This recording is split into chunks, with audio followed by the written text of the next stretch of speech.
আসসালামু আলাইকুম দর্শক, স্বাগত জানাচ্ছি আর টিভির সন্ধ্যা সংবাদ। আপনাদের সঙ্গে রয়েছে আমি নীরা ফেরদৌস। আমি সিনথিয়া রহমান। যে কোনো মূল্যে গণতান্ত্রিক প্রক্রিয়া চালু করার আহ্বান জানিয়ে বিএনপি চেয়ারম্যান তারেক রহমান বলেছেন, এক্ষেত্রে মত পার্থক্য ভুলে সবাইকে একযোগে কাজ করতে হবে। হিংসা প্রতিশোধের পরিণতি কী হতে পারে সেটা দেশের মানুষ দেখেছে ২৪-এর ৫ আগস্ট।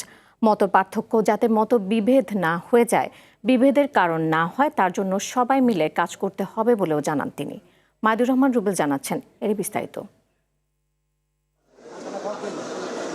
সদ্য বিএনপির চেয়ারম্যানের দায়িত্ব নেওয়া তারেক রহমান তার প্রথম আয়োজনে গণমাধ্যমের সাংবাদিকদের সঙ্গে শুভেচ্ছা বিনিময় করেন। রাজধানীর গুলশানে এই আয়োজনের শুরুতেই প্রত্যেক সাংবাদিকের সাথে কুশল বিনিময় করেন তিনি। ১৭ বছরের নির্বাচনের দেয়াল ভেঙে দেশে ফিরে যখন এই শুভেচ্ছা বিনিময়, তখন জাতীয় নির্বাচন খুব কাছে। এই আয়োজনের মাধ্যমে উঠে আসে বিগত সময়ে গণমাধ্যমের উপর নিপীড়ন, গণমাধ্যমের স্বাধীনতা ও আসন্ন নির্বাচন ঘিরে নানামুখী সংকটের কথা। প্রত্যেকটা মানুষকে, প্রত্যেকটা ঘটনাকে, অতীতকে বারবার তুলে নিয়ে আসে বর্তমানে। বর্তমানের ভিত্তি হচ্ছে অতীত, আর বর্তমানে হচ্ছে ভবিষ্যতের ভিত্তি।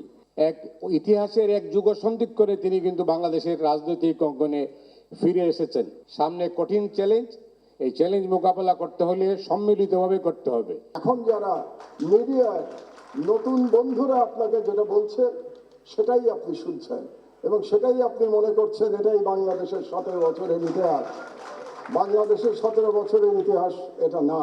5ই আগস্টের আগ পর্যন্ত বিভিন্ন রেজিম যেভাবে সরকার চালিয়েছে বা সংবাদপত্রগুলো যেভাবে ব্যবহার করেছে, সেইটা দিন শেষ হয়ে গেছে। এর আগে বিএনপি মহাসচিব তার স্বাগত বক্তব্যে বলেন, তারেক রহমানের দেশে ফেরায় গণতান্ত্রিক বাংলাদেশ গড়ে তোলার আকাঙ্ক্ষা তৈরি হয়েছে সাধারণ মানুষের মধ্যে। এবার একটা সুযোগ সৃষ্টি হবে, সত্যিকার অর্থে একটা উদারপন্থী গণতান্ত্রিক একটা ব্যবস্থা আমরা এখানে সৃষ্টি করতে পারবো। বিএনপির চেয়ারম্যানের দায়িত্ব নেওয়ার পর প্রথম বক্তব্যে তারেক রহমান বলেন, বর্তমান বাস্তবতায় 5 আগস্টের আগে ফিরে তাকানোর কোনো সুযোগ নেই। প্রতিশোধ, প্রতিহিংসা, তার পরিণতি কি হতে পারে আমরা দেখেছি 5ই আগস্ট। দলমত নির্বিশেষে আমাদের মধ্যে মত পার্থক্য থাকবে, কিন্তু আমরা যদি চেষ্টা করি তাহলে সেই মত পার্থক্যটাকে আলোচনার মাধ্যমে সেটির অনেক সমস্যার সমাধান হয়তো আমরা বের করে আনতে সক্ষম হব, কিন্তু কোনোভাবেই সেটি যাতে মত বিভেদের পর্যায়ে চলে না যায়। এ সময় তিনি বলেন, যে কোনো মূল্যে দেশকে গণতান্ত্রিক ধারায় ধরে রাখতে হবে। জবাবদিহিতা নিশ্চিতের উপর জোর দেন তারেক রহমান। নিজের ও বিএনপির পরিকল্পনার কিছু অংশ তুলে ধরেন বিএনপি চেয়ারপারসন। আমাদেরকে যে কোনো মূল্যে হোক ডেমোক্রেটিক প্রসেসটা চালু রাখতে হবে, আমাদের জবাবদিহিতাটা চালু রাখতে হবে যে কোনো মূল্যে। আমরা যদি গণতান্ত্রিক প্রসেসটাকে কন্টিনিউ করে যেতে পারি, তাহলে নিশ্চয়ই আমরা অবস্থার পরিবর্তন ঘটাতে সক্ষম হব। দেশ পুনর্গঠনে গণমাধ্যম কর্মীরা দায়িত্বশীল ভূমিকা পালন করবে বলে প্রত্যাশা করেন বিএনপির চেয়ারম্যান তারেক রহমান। আলোচনা, সমালোচনা আমরা পাই, যেটা আমাদেরকে সাহায্য করবে দেশকে সামনে এগিয়ে নিয়ে যেতে। মাইদুর রহমান রুবেল, RTV, ঢাকা। সাবেক প্রধানমন্ত্রী ও বিএনপি চেয়ারপারসন বেগম খালেদা জিয়ার প্রতি শ্রদ্ধা নিবেদন করেছে সাবেক সেনা কর্মকর্তারা।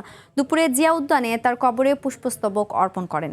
এ সময় সাবেক সেনা কর্মকর্তারা বলেন, দেশ গড়ার পেছনে বেগম জিয়ার অবদান অবিস্মরণীয়। তার স্মৃতি চারণ করে তারা বলেন, ক্যান্টনমেন্ট বাড়ি থেকে বেগম খালেদা জিয়াকে উচ্ছেদ করাটা ছিল লজ্জাজনক। এর পেছনে জড়িতদের বিচারের আওতায় আনা উচিত বলেও মনে করেন তারা। এ সময় অবসরপ্রাপ্ত মেজর জেনারেল ফজলে এলাহি আকবরের নেতৃত্বে 3 শতাধিক অবসরপ্রাপ্ত সেনা কর্মকর্তারা উপস্থিত ছিলেন।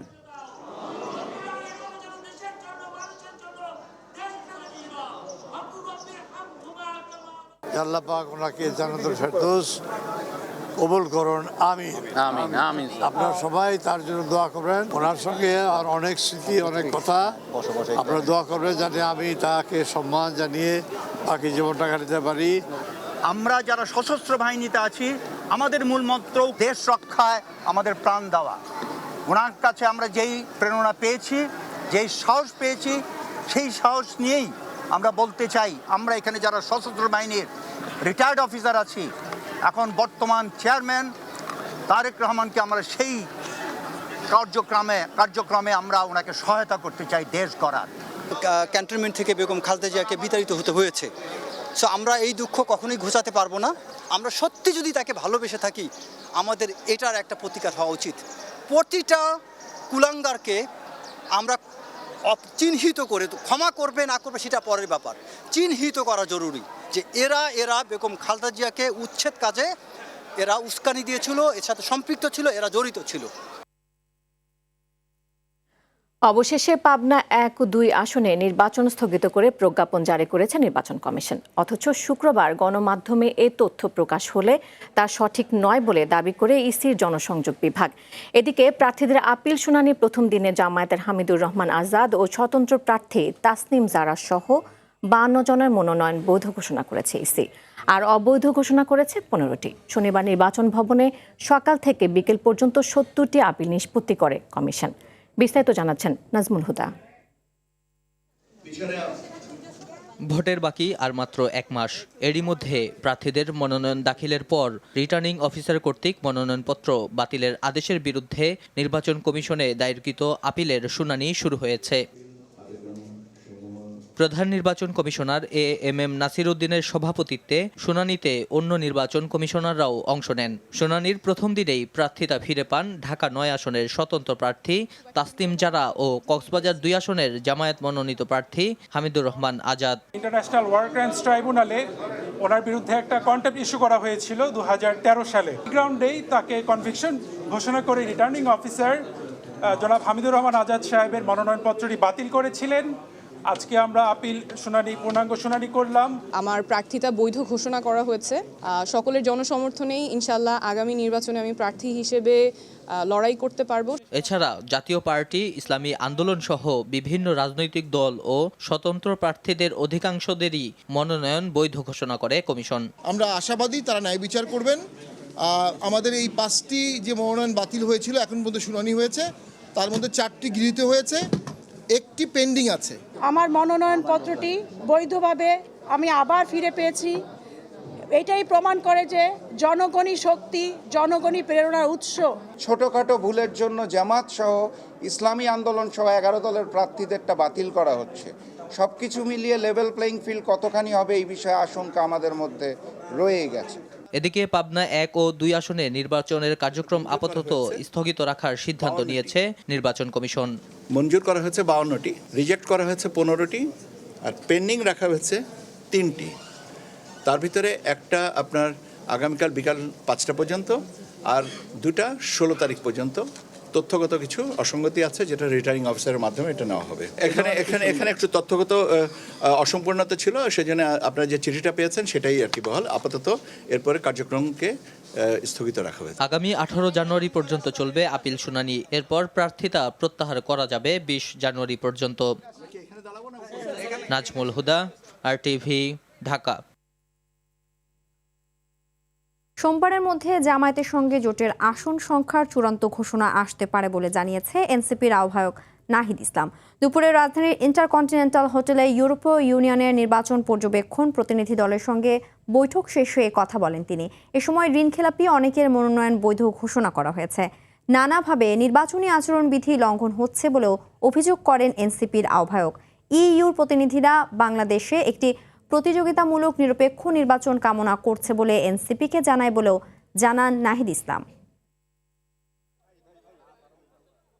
বিশেষ রাজনৈতিক দলকে সরকারিভাবে বিশেষ সুযোগ সুবিধা, বিশেষ প্রোটোকল দেওয়ার মাধ্যমে এক ধরনের সিগন্যালিং করা হচ্ছে, এবং যেটা লেভেল প্লেইং ফিল্ডে বাধা তৈরি করতে পারে, এটার অসম অবস্থা তৈরি করতে পারে। কারণ প্রশাসনের বিভিন্ন স্তরে কিন্তু এইটা এক ধরনের মেসেজ যায় সরকার কার পক্ষে আছে।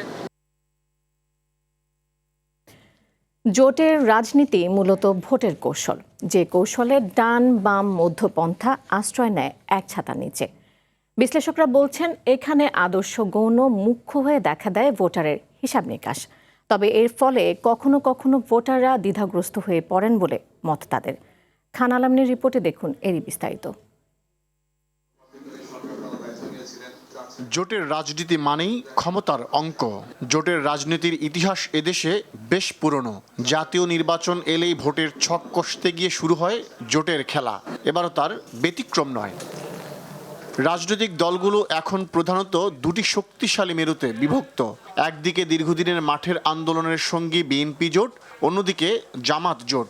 আওয়ামী লীগের অনুপস্থিতিতে এবারের নির্বাচন কার্যত এই দুই বৃহৎ জোটের শক্তি পরীক্ষার লড়াইয়ে পরিণত হয়েছে। বিএনপির নেতৃত্বাধীন জোটে যুক্ত হয়েছে মোট 9টি দল, যাদের মধ্যে রয়েছে নাগরিক ঐক্য, গণসংহতি আন্দোলন, গণ অধিকার পরিষদ, বিপ্লবী ওয়ার্কার্স পার্টি, বিজেপি, এনপিপি, জমিয়তে উলামায়ে ইসলাম বাংলাদেশ ও জমিয়তে উলামায়ে ইসলামের একাংশ। বিপরীতে জামাত ইসলামী, এনসিপি, ইসলামী আন্দোলন বাংলাদেশ, খেলাফত মজলিস, বাংলাদেশ খেলাফত মজলিস, বাংলাদেশ খেলাফত আন্দোলন, জাতীয় গণতান্ত্রিক পার্টি, বাংলাদেশ নেজামে ইসলাম পার্টি, বাংলাদেশ ডেভেলপমেন্ট পার্টি ও এলডিপি, এই 10 দল জোট হয়েছে শক্তির পরীক্ষা দিতে। দুই জোটের সম্মিলন ঘটেছে ডান বাম মধ্যপন্থার। বিশ্লেষকরা বলছেন, নির্বাচনকে ঘিরে জোটের রাজনীতি আদর্শগত নয়, মূলত ভোটের কৌশল। যেহেতু আদর্শিক জায়গা থেকে তৈরি হচ্ছে না, ইতিমধ্যে কিছু ভালনারেবিলিটিও আমরা দেখতে পাচ্ছি যে বিভিন্ন জোটের মধ্যে আসন নিয়ে তাদের সমঝোতা হচ্ছে না, জোট ভেঙে যাওয়ার মতো সিচুয়েশন তৈরি হচ্ছে। যেহেতু আদর্শিক কোনো জোট নাই, এটি একেবারেই কৌশলগত নির্বাচনকে সামনে রেখে, ফলে এই জোটের রাজনীতিরও একটা চ্যালেঞ্জ তৈরি হচ্ছে। এটা শুধুমাত্র নির্বাচনে জয় হওয়ার জন্য জোট, যাতে করে তারা তাদের দল ভারী করে বেশি আসনে জিতে তারা সরকার গঠন করতে পারে, একটাই উদ্দেশ্য, অন্য কোনো উদ্দেশ্য নাই। আদর্শগত দ্বন্দ্বের কারণে অনেক ভোটারই দ্বিধাগ্রস্ত হতে পারেন বলে অভিমত তাদের। জনগণ তাদের যে পার্টিসিপেশন, তারা কাকে ভোট দেবে এবং তারা কোন আদর্শ ফলো করে, ফলে এই জায়গার এখানে একটা কনফ্লিক্ট আছে। মানুষ আসলে কি দেখে ভোটটা দেবে? আদর্শ দেখে ভোট দেবে, নাকি রাজনৈতিক কৌশল দেখে ভোট দেবে, নাকি নির্বাচনী কৌশল দেখে ভোট দেবে? ফলে এটা জনগণের জন্য একটা চ্যালেঞ্জ হয়ে যায়। কিভাবে জোটগুলো হলো, কাদের মধ্যে হলো, এই বিশ্লেষণ যারা অ্যাটলিস্ট যারা শিক্ষিত ভোটার তারা এটা বিশ্লেষণ করে দেবে। হয়তো যারা কম শিক্ষিত, যারা এগুলো বোঝে না, তাদের ব্যাপারটা আলাদা, তারা হয়তো প্রতীক দেখে নির্বাচনে ভোট দেয়। কিন্তু আমার ধারণা যে শিক্ষিত মানুষের একটা বড় অংশ এগুলো বিশ্লেষণ করে ভোট দেবে। সময় এখনো শেষ হয়নি, এখনো জোটে নতুন কেউ যুক্ত হওয়া কিংবা জোট থেকে বের হওয়ার সম্ভাবনা বিরাজমান বলে মনে করেন বিশ্লেষকরা। ডেমোক্রেসি জায়গাতে জোট করা কোনো অসুবিধা নাই। খান আলামিন, RTV, ঢাকা। নির্বাচনকে সামনে রেখে বাজেটে দেশি বিদেশে ঋণের সুদ হার যে পরিমাণ বাড়ছে, তাতে বাংলাদেশ ঋণের ফাঁদে পড়তে পারে বলে আশঙ্কা গবেষণা প্রতিষ্ঠান সিপিডির। বাংলাদেশ যেন মধ্যম আয়ের দেশে ফাঁদে না পড়ে, সেদিকেও নজর দেওয়ার তাগিদ দিয়েছে সংস্থাটি। এছাড়া চলতি অর্থ বছরে 58,000 কোটি টাকার LNG আমদানির সমালোচনাও করে সংস্থাটি। নির্বাচিত সরকারের জন্য মূল্যস্ফীতি নিয়ন্ত্রণ এবং বিনিয়োগ বাড়ানোর চ্যালেঞ্জ বলেও মনে করে সিপিডি। আরও জানাচ্ছেন তহিদুর রহমান। রাজধানীর সিপিডি কার্যালয়ে অর্থনীতি ও নির্বাচনী বাঁকে বহুমাত্রিক ঝুঁকি বিষয় আলোচনা সেটা তুলে নেওয়া হয়েছে, যেখানে মূল্যস্ফীতি, বিনিয়োগ, আর্থিক খাত, আমদানি রপ্তানি সহ সামগ্রিক অর্থনীতির পর্যালোচনা তুলে ধরেন সংস্থাটির নির্বাহী পরিচালক ডক্টর ফাহমিদা খাতুন। বিনিয়োগ ভাটার কারণে কর্মসংস্থানেও নেতিবাচক ধারা অব্যাহত আছে, বিদ্যুৎ ও জ্বালানি খাতেও আগের সমস্যা রয়ে গেছে বলে মনে করেন তিনি। সমস্যা সমাধানে রাজনৈতিক ও অর্থনৈতিক অনিশ্চয়তা দূর করারও কথা জানান সিপিডি নির্বাহী পরিচালক। এনবিআর এর রাজস্ব লক্ষ্যমাত্রাটা দেখতে পাচ্ছেন যে 55,000 কোটি টাকা বাড়ানোর পরিকল্পনা করেছে, কিন্তু আমাদের অতীত অভিজ্ঞতাটা বলে যে মূল বাজেটের যে লক্ষ্যমাত্রা থাকে সেটা পূরণ করতেই কিন্তু এনবিআর কে হিমশিম খেতে হয়। সরকারি ব্যয়ের ক্ষেত্রে বাস্তবায়নটা হচ্ছে গত 10 বছরের মধ্যে সর্বনিম্ন। সিপিডি বলছে এখনো মূল্যস্ফীতি নিয়ন্ত্রণে আসেনি, এডিপি বাস্তবায়নের গতিও বেশ কম। তাই নির্বাচিত সরকারের দিকে পুরো জাতি তাকিয়ে আছে বলেও মনে করে centre for policy dialogue CPD. বিদ্যুৎ খাতের বকেয়া শোধ করতে হবে 20,000 কোটি টাকা। যদি আমরা এই সামনের গ্রীষ্মে লোডশেডিং বন্ধ করতে চাই, আর্থিক সংকটটা স্থায়ী হয়ে যাচ্ছে এবং আমদানি নির্ভরতাটা এটা বেড়েই চলেছে। স্বাধীনতার পরবর্তীতে যে বাজেটগুলো দেওয়া হয়েছে তার মধ্যে সবসময় সরকারি কর্মচারীদের বেতন ভাতা, পেনশন এইটা ছিল নাম্বার 1 এবং শিক্ষা ছিল নাম্বার 2। এখন দেশি এবং বিদেশি ঋণের সুদের পরিষেবা এটা চলে এসেছে নাম্বার 2-তে। সো এটা থেকেও বোঝা যায় যে একটা ঋণ ফাঁদের দিকে আমরা পড়ে যেতে পারি। নির্বাচিত সরকারের কাছে সমস্যা ও সম্ভাবনা দুটোই থাকবে বলে মনে করে গবেষণা প্রতিষ্ঠান সিপিডি। এখানে আমাদের import. Tohidur Rahman, RTV, Dhaka. LPG auto গ্যাসের তীব্র সংকটের কারণে দেশে প্রায় সব ফিলিং স্টেশন কার্যত বন্ধ। অটো গ্যাস না পেয়ে চরম ভোগান্তির শিকার হচ্ছেন বলে মন্তব্য করেছেন Bangladesh LPG auto gas station and conversion workshop owners অ্যাসোসিয়েশনের সভাপতি প্রকৌশলী সিরাজুল মাওলা। সকালে ঢাকা রিপোর্টার্স ইউনিটি মিলনায়তনে এক সংবাদ সম্মেলনে তিনি এ মন্তব্য করেন। দেশে বর্তমানে 1,40,000 টন এলপিজির চাহিদা রয়েছে। এর মধ্যে 10% অর্থাৎ 15,000 টন এলপিজি অটো গ্যাস হিসেবে ব্যবহৃত হচ্ছে। দেশে এনার্জি রেগুলেটরি কমিশনের কাছে নিরবিচ্ছিন্ন সরবরাহ নিশ্চিত করার দাবি জানানো হয় সংবাদ সম্মেলনে। অবিলম্বে এলপিজির আমদানি স্বাভাবিক করা, কৃত্রিম সংকট সৃষ্টিকারীদের বিরুদ্ধে প্রশাসনিক ব্যবস্থা গ্রহণ, চাহিদা অনুযায়ী অটো গ্যাস সরবরাহ নিশ্চিত করা, ভবিষ্যতে যেন এরকম সংকট না হয় তার জন্য ব্যবস্থা গ্রহণের দাবি জানানো হয় সংবাদ সম্মেলন থেকে। এলপিজি অটোগ্যাস সেক্টরে যে 10% মাত্র চাহিদা আপনাদের টোটাল সরবরাহের, এই 10% চাহিদা যেটা অটোগ্যাস সেক্টরে 12 থেকে 15,000 টনের সরবরাহের চাহিদা, এইটা যাতে নিশ্চিত থাকে। এইটাতে বিঘ্ন ঘটলে সাধারণ মানুষের চলাচল এবং এলপিজি এই কনভার্টেড গাড়িগুলা চলাচল এবং অটোগ্যাস স্টেশনের মালিকজন এটা বিশালভাবে ক্ষতিগ্রস্ত হবে। রাজধানী মিরপুর রোডে ফেটে যাওয়া ভাল্ব পরিবর্তন করে নতুন ভাল্ব বসানো হয়েছে। এরপর ওই এলাকার পাইপলাইনে গ্যাস সরবরাহ শুরু করেছে Titas gas transmission and distribution company. শনিবার বিকেলে প্রতিষ্ঠানটি থেকে পাঠানো এক বিজ্ঞপ্তিতে এমনটাই জানানো হয়েছে। তবে গ্যাসের স্বল্পচাপ পরিস্থিতির উন্নতি হতে আরও কয়েক ঘন্টা সময় লাগতে পারে। ধীরে ধীরে চাপ বাড়লে গ্যাসের প্রবাহ স্বাভাবিক হতে পারে। সকালে লিকেজ মেরামতের জন্য বিতরণ নেটওয়ার্কের বেশ কয়েকটি ভাল্ব বন্ধ করে চাপ সীমিত করায় ধানমন্ডি, মোহাম্মদপুর, শ্যামলী, নিউ মার্কেট, হাজারীবাগ, গাবতলী সহ সংলগ্ন এলাকায় গ্যাসের মারাত্মক স্বল্পচাপ বিরাজ করছিল। নেত্রকোনায় দিন দিন বেড়েই চলেছে কন্যা শিশু নির্যাতনের ঘটনা। গত 6 মাসে ধর্ষণ ও ধর্ষণ চেষ্টার শিকার হয়েছে 62 শিশু। আর গত 2.5 বছরে জেলার বিভিন্ন থানায় অভিযোগ এসেছে 423টি। দোষীদের দ্রুত বিচার না হওয়ায় নির্যাতনের ঘটনা কমছে না বলে মত বিশেষজ্ঞদের। নেত্রকোনা প্রতিনিধি মুখলিসুর রহমান খানের পাঠানো তথ্যচিত্রে আরও জানাচ্ছেন সুলাইমান কবির। নেত্রকোনায় সম্প্রতি দিনের বেলায় মাত্র 100 টাকার প্রলোভনে 7 বছরের এক শিশুকে ধর্ষণ করে 65 বছরের এরশাদ মিয়া। এ নিয়ে থানায় মামলা হলে এরশাদ মিয়ার ঠাঁই হয় কারাগারে। তবে একমাত্র মেয়ের এমন পরিণতিতে বাকরুদ্ধ তার পরিবার। শারীরিকভাবে অসুস্থ মেয়েটি এখনো ভুগছে মানসিক ট্রমায়। 1 মাসের মতো হয়েছে, খুবই একটা দুঃখ বিষয়। মেয়েটা চলাফেরার সমস্যার মধ্যে আছি। আমার বাচ্চাটা ধর্ষণ করছে, তার লাগে আমি যুক্তপূর্ণ বিচার চাই। পুলিশের তথ্য বলছে জেলায় গত 2.5 বছরে 423 শিশু ধর্ষণ ও ধর্ষণ চেষ্টার শিকার হয়েছেন, যেখানে থানা ও আদালত মিলিয়ে মামলা হয়েছে 232টি। দ্রুত মামলা নিষ্পত্তি না হওয়া, সঠিক তদন্তের অভাব আর অসচেতনতার কারণেই শিশুরা যৌন হয়রানি সহ মারধরের শিকার হচ্ছে বলে জানিয়েছেন আইনজ্ঞ ও বিশেষজ্ঞরা। সমাজ সচেতনমূলক জনগণ যারা আছে তাদেরকে নিয়ে যদি আমরা কিছু কাজ না করতে পারি, কন্যা শিশুরা নির্যাতিত হচ্ছে, যৌন হয়রানির শিকার হচ্ছে, সেটা বন্ধ হবে না।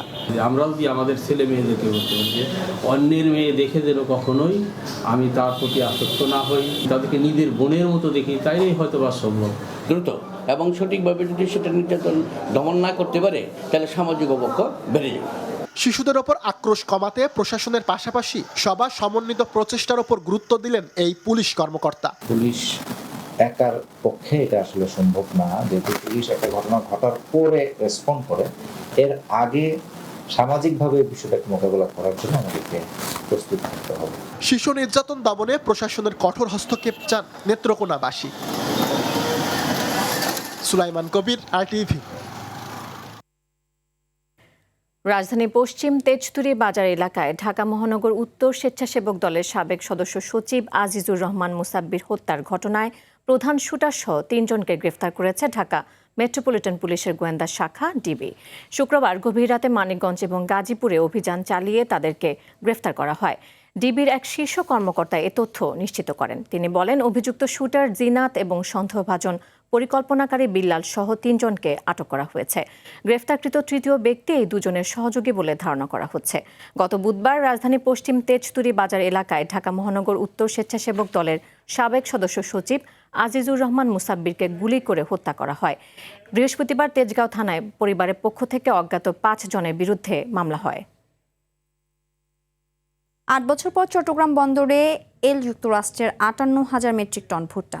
প্রতি টন ভুট্টার আমদানি মূল্য ধরা হয়েছে $246। চট্টগ্রাম বন্দরে এই ভুট্টা ল্যান্ডিং কস্ট বা খরচ প্রতি কেজি প্রায় 34 টাকা পড়তে পারে বলে ধারণা করা হচ্ছে।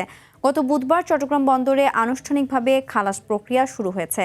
সংশ্লিষ্টরা মনে করছেন এই আমদানির মাধ্যমে দেশের পশু খাদ্য শিল্পে মানসম্মত কাঁচামালের এক নতুন উৎসের দ্বার উন্মোচন হবে। 2018 সালের পর এটি যুক্তরাষ্ট্র থেকে আসা ভুট্টার প্রথম চালান। এর ফলে দেশের প্রাণীজ আমিষের চাহিদা পূরণ সহজ হবে এবং যুক্তরাষ্ট্রের সঙ্গে দ্বিপাক্ষিক ব্যবসায়িক বন্ধন আরও দৃঢ় হবে।